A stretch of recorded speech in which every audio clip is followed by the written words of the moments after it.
Friday's here. End of the week. So we're going to start planning for next week. In the video I done a couple of days ago, I asked if there was anything that people wanted to see. And a kind of recurring theme was, how do we get from the concept of a catering truck or a project to the end product? And one of my very good pals, Lee Brandy, commented saying, well, why do you not show us from start to finish? We want to see the ideas, the chatting with the customers, and then obviously the final product. So today I'm going to drag you guys around with me, show you what I do on a daily basis, meeting some customers, discussing some projects, looking at projects that we've got ongoing, and we can discuss some things. A lot of people are asking as well, like what's happening with our club on Union Street, what's happening with the golf place, so we can discuss that in a little bit of detail as well. But yeah, so on Monday, we have got a van getting dropped off.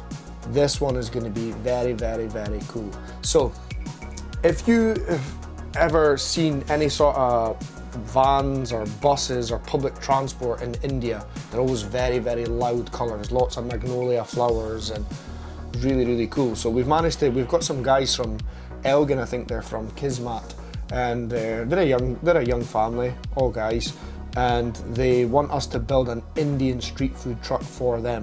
So what I'm going to do, starting on Monday, is you guys are going to sit with me. You're going to watch me chatting to the customer. We're going to discuss the project, and I'm going to show you how I get from a concept and an idea all the way through to the delivery.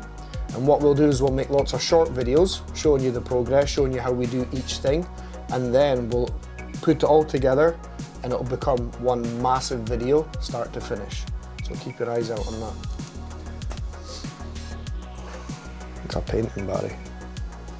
Workshop's looking nice and empty today, is it? Boys have done a little clean-up. This here is going to be the final seats for shapeshifters, so the guys will get that done today.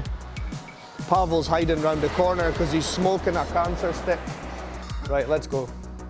I'll be back soon. Second job of the day, I need to go meet Ross Grant from Aberdeen Inspired because we're going to be moving the Aberdeen letters soon. I'm not sure if I can tell you the location, but we're going to be moving them anyway. So we need to go meet Ross, discuss the light show and how we're going to move them, and that'll do. I need to discuss just the logistics of how we're going to move them because obviously they weigh about 12 tons, I think. So we'll discuss where we're putting them. We'll also discuss the light show that's going to be on them, and then I'll phone the logistics lot that I use, speak to my pal Neil at MNT, arrange the getting them moved, and then we'll probably, to be honest, we'll probably do a bit of maintenance on them because they've been at the Castle Gate for about 6 months now, so we'll do a little bit of maintenance, make sure everything's as they're meant to be, and then we'll get them moved. Just drove past my young sister. She gets so embarrassed, it's really funny. Hi, Ellie. Hi. My sister gets so embarrassed. She's very, very quiet. She's a champion Muay Thai fighter, but she's so quiet, it's funny. So I've had lots of people asking why we've not started a club yet. Bud's Bar has been closed for 17 years. When I bought that building, or when we bought the building, it was, it's a shambles. The roof's needing repaired and blah, blah, blah. There's so much red tape and so much going on in the background. We had to get all the architect's plans, all the interior design. We've had to hire M&E engineers which design all the air conditioning, the ventilation. We've had to get structural engineers in so that we can rebuild the building essentially, or all the damaged bits. And then once we've done all of that, it goes to the council. One of the things that so many people say, like, why is Aberdeen dead? And one of the things that I've came across was we've been £10,000 alone in planning permission. So £3,000 for us to put in a building warrant. So for us to ask the council to build or to open our place on Union Street, £3,000. For the advertising consent, £300. If you want to change, or we're changing, so Bud's, it's the whole building, it's not just Bud's Bar, which for any of you my age will remember, it was in the basement. but it's the Union Street levels and the level above as well. Well, those used to be a sports shop, and we want to turn that into what's going to be glitch golf. So the council or the Scottish Government have told us we need to pay another £6,500 for planning permission. So before we've even done any work in that building at all, it's £10,000 just to ask permission to do it. And that's why Union Street's empty. It's ridiculous. I think by the time we get to the point where we're ready to start building, we'll have spent 6 figures. Just between architect fees, engineers' fees, Aberdeen City Council's fees, I reckon we'll be a kick in the bum off of 6 figures that we'll have spent. And that's before we've even started the project. So it's just dragging on, but we're getting there and we're progressing. It's hit the newspapers, everybody knows about it, so I'm quite optimistic and I'm just looking forward to getting going on the actual build now. Just casually sitting here for 15 minutes waiting on Ross Grant.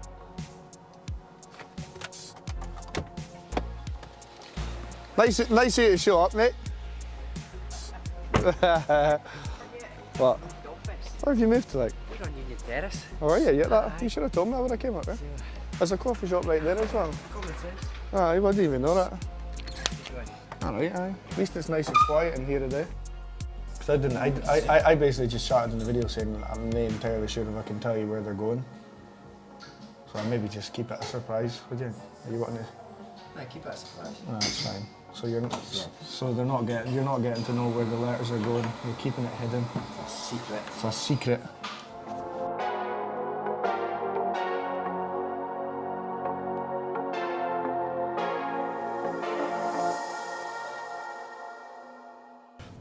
You know the amount of people that have come to me and said, oh, there must be underhandedness with that Aberdeen letters, and I said, listen, the job went out to tender. Yeah.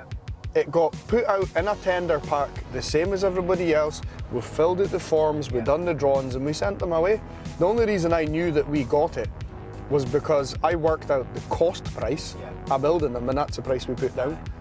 If it's anything to do with councils, NHS, any public body, people just massively overinflate the price, but people do it.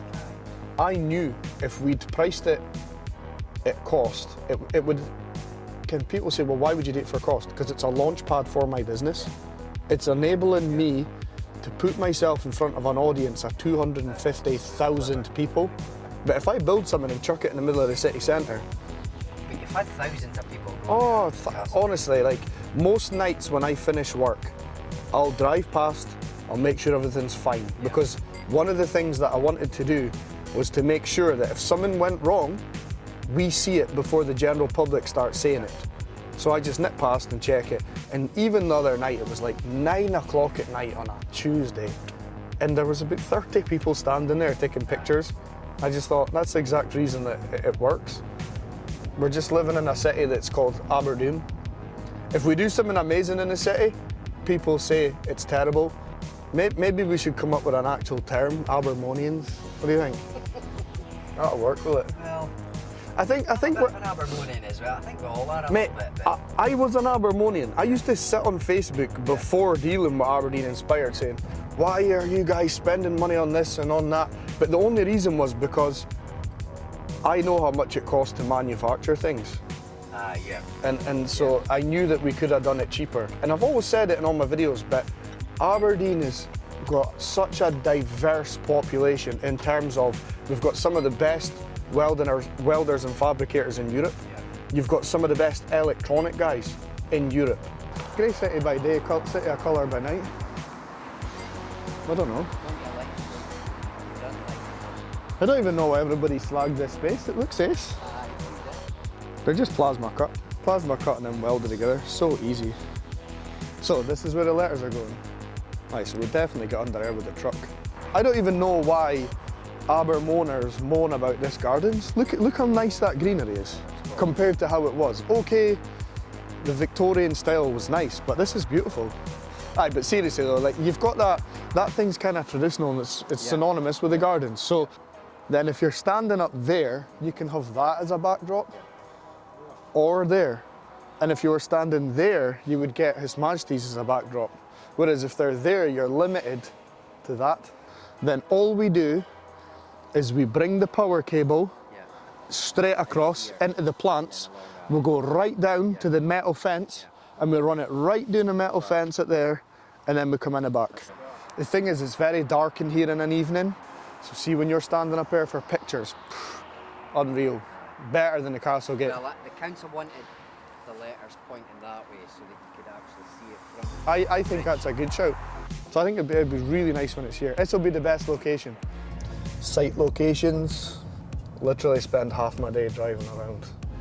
We are at the new harbour. Look at that for a boat, absolutely amazing. Now, we need to go and look at Fives football pitch. They've got some issues up there with the aluminium goalposts. They want us to weld them back together because some of them are broken, so we'll go there, we'll get a look. This is the worst ones. He says they're aluminium, but that's not aluminium. That's not, that's steel. That's aluminium hat, but that's steel. That needs to go into there. At this place, like, once they're welded, how long do they need left? Are they 20 minutes. is that it? Ah, he only needs to cool this down. place. Next job of the day done. So some of the goalposts here are steel at the back. And the guy that owns Fives is a friend of mine, his name's Bobby. He's asked us to come in and weld them up. So that's Monday's job planned. We are going to Codonas. So Codonas have completely refurbished their waltzer, and originally it had some signage around the top, so they've asked me to replicate it but with like a 21st century take on the lighting, so we're going to go and do that. They want some modifications to the lighting within the bowling, and I'm going to try and convince them to let us work on the Ferris wheel, so come winter time we can make some pretty cool designs on it, but that's going to take some convincing. Can we go on the bumper cars? No. Work gets done so fast in here, does it? It didn't even seem like so long ago that this was all just dirt. Remember when we were programming the Ferris wheel?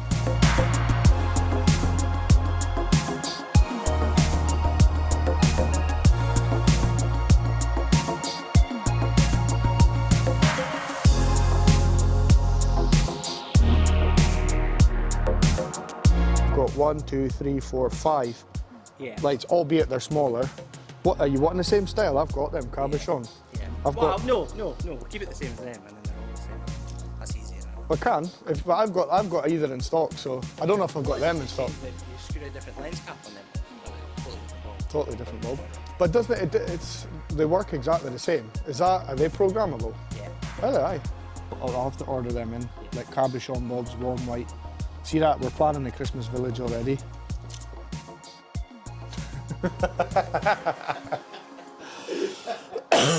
Currently, I am designing the new lighting system for Codonas.